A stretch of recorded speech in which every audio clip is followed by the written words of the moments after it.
সাপ নিয়ে কিছু মজার এবং হাস্যকর বিষয়।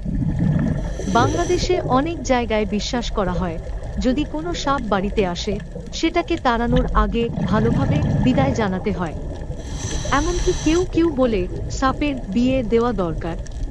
ভাবুন, সাপের বরকনে সাজানোর মজার কল্পনা। আমরা সবাই জানি সাপ বাঁশির সুর শুনলে নাচে।